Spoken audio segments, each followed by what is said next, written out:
El 89.3 de frecuencia modulada es la frecuencia donde puedes recordar las memorias de tu vida. De igual forma, lo puedes hacer por medio de la aplicación TuneIn. Estamos degustando de un aromático café en un conocido restaurante de Culiacán, lugar donde se realiza esta programación, en la grata presencia de Carlos Báez, que hizo de todo tras salir de su escuela de origen. Hasta estudió otra carrera. Dejemos que él nos platique un poco más lo que ha hecho tras egresar.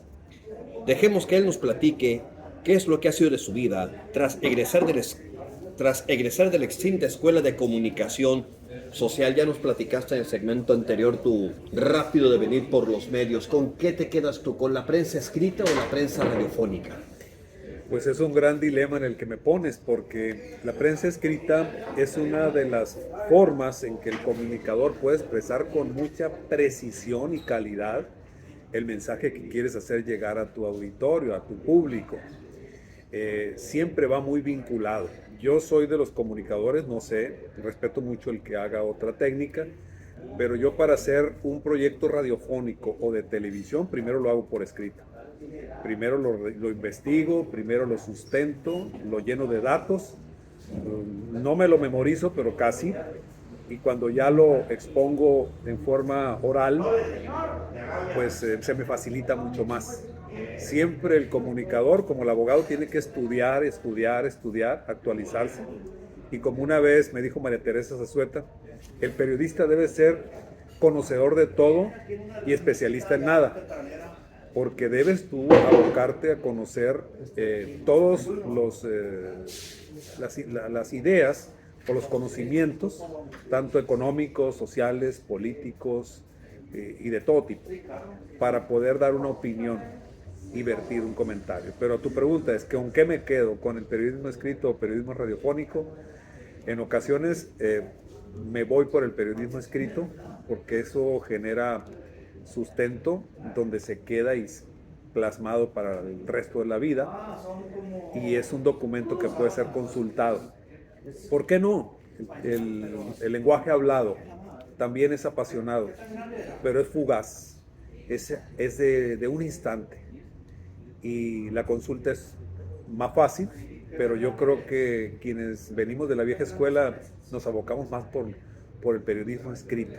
A mí me apasiona mucho dejar el dato, dejar constancia, dejar documentos, porque siento que la radio, que es muy apasionada, es inmediata, es aplicada en el momento, y el periodismo para eso es informar en el momento y queda grabado en la mente, porque la gran pasión y la cualidad que debe tener un comunicador de radio es poder transportar al público al lugar de los hechos solo con la imaginación. Cuando yo estaba en radio en Grupo ASIR, de repente el invitado no llegaba o tardaba en llegar, y yo hacía tiempo con otro tipo de notas mirando la pared, porque tenía miles de gentes escuchándome, de radioescuchas, y tenías que echar a andar la imaginación para transportar al auditorio a ese lugar. Si estabas hablando de una nota de Cozalá, de una nota de Mazatlán, decir, bueno, en el paradisíaco puerto de Mazatlán, donde las olas revientan y el sol pega con aquella intensidad, está ocurriendo esto, y ya llevabas al auditorio hasta Mazatlán. Si te ibas a hablar algo de la sierra, donde las tortillas hechas a mano son ricas y calientitas, y donde puedes platicar muy de cerca con la gente, transportabas al auditorio hasta la zona serrana y veías casi la lumbre en la hornilla transmitiéndole ese fugazo. O sea, esto es un arte y hay que saberlo manejar y saberlo expresar. Y a mí me apasiona esto de la comunicación, que me ha sido muy útil en la investigación que hago ahora como investigador, ahora como académico, ahora como abogado, como conferencista que doy de distintos temas que me invitan, en temas de seguridad, todo lo que me ha servido la comunicación, y me ha servido mucho, por supuesto, el periodismo. De hecho, producto de tu vocación como comunicador, pues estudiaste Derecho, dijiste que estuviste en ya dijiste que estudiaste en la institución hermana, la Universidad Autónoma de Sinaloa, Sí. y eso te abrió muchas puertas, no solo en la docencia, sino también hasta ocupaste un cargo público, ¿no? Bueno, he tenido la oportunidad de incursionar en el servicio público. No solo un cargo público, he tenido varios cargos públicos, pero todos dentro de la función, de la responsabilidad. He sido, por ejemplo, coordinador de comunicación social de la UDO en Guamúchil, por ejemplo, siendo periodista. He participado en otras oficinas, en el ayuntamiento de Culiacán, en aquel entonces con Laura Díaz Castro, como la jefatura de comunicación social, que me genera pues una antigüedad dentro del área del servicio público. Participé también en mis inicios en la Coordinación General de Comunicación Social del Gobierno del Estado, al lado de Ignacio Lara Herrera, pero era reportero, analista, trabajaba en radio. Ahí conocí a don Héctor Paliza. Él fue jefe mío, él estaba en el departamento de radio y televisión. Fue prácticamente quien me descubrió, porque fue un accidente que yo entrara a la radio. Te lo explico, te lo voy a platicar. Hubo un movimiento de personal ahí en el área de redacción de la Coordinación General de Comunicación Social y estaba Juan Manuel Pineda Camarillo.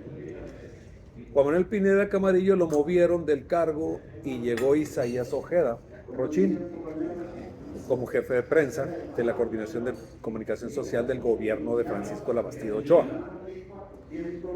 Entonces Isaías Ojeda ya traía a su equipo, a su equipo de reporteros. Y yo, sin decir adiós y sin que a nadie me dijera vete para tu casa, me quedé y fui a trabajar al día siguiente. Entonces me dice Isaías, mira Carlos, tú eres reportero, sí, te voy a pasar a que te formes parte del equipo de Héctor Paliza, que está en radio. Ah, ¿cómo no? Yo de radio no había probado nada.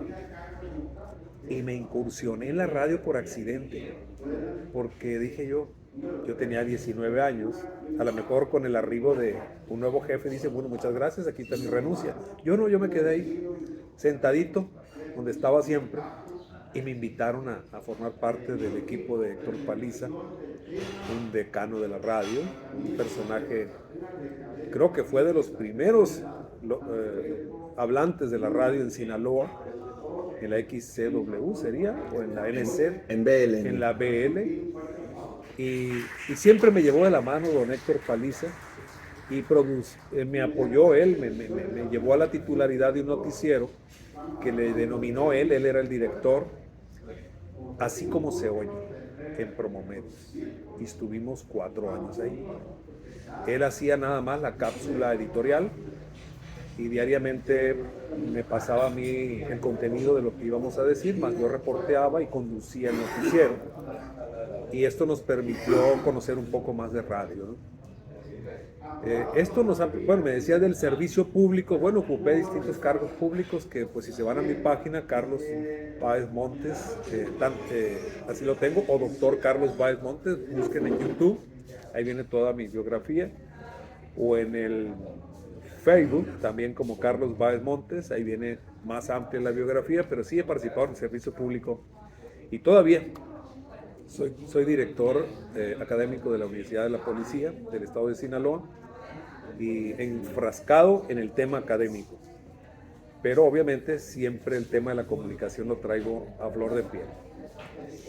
Un periodista no deja de serlo aun cuando ya no está en ejercicio, y pues obviamente la docencia es lo que te ha llenado más de casi 20 años a la fecha, ¿no? Casi 30, porque ya tuviste tus pininos en la UADO y luego te decantaste a otras instituciones educativas, tanto públicas como privadas. Qué satisfacción. Bueno, aunque ya vamos a platicar de la cuestión vocación docente en el próximo segmento, dime entonces otra pregunta difícil. ¿Con qué te quedas? ¿Con el periodismo o con la docencia? Pues en este momento la docencia es parte de mi estilo de vida, de mi productividad, pero el periodismo no, como dijo María Teresa Zazueta, cuando te entra en la sangre el periodismo no lo dejas nunca. Es como, con todo respeto y valga el ejemplo, es una adicción el periodismo, no lo dejas nunca. Y a mí me siguen invitando a colaborar en portales, en algunos artículos, me piden un tema, de repente me habla alguien de la radio, oye, tienes el tema de los migrantes, me buscan como comunicador, pero al mismo tiempo me dices las últimas actualizaciones del tema de la ley de migrantes en el Estado, en el Estado mexicano, y pues combino las dos cosas. Entonces la docencia no la voy a dejar, yo creo que voy a vivir el resto de mi vida con esto, aunque esté jubilado, yo voy a estar tocando puertas para que me sigan alquilando para dar clases. Es una de mis pasiones, me llena mucho de energía, convivo mucho con el alumnado y me gusta mucho participar en la elaboración y procesamiento de programas académicos. Estamos trabajando sobre varios y creo que por ahí me gusta más ese camino, sobre todo ya por la edad. No estamos muy ancianos ni muy avanzados, pero sí ya vamos recio para allá y con toda dignidad lo digo. Mi gran vocación es el periodismo, mi sistema de vida y profesional es la academia y en eso estoy. Tu carrera como licenciado en Derecho no solo hizo posible que te dedicaras al servicio público, sino que también reforzaste más tu vocación docente, de lo cual vamos a hablar, mi querido Carlos, en el próximo segmento. Por lo pronto disfrutemos de la voz de Donna Summer, que nos canta esto que grabó en 1989. This time I know it's for real. Esta vez sé que es real. Sigan con nosotros.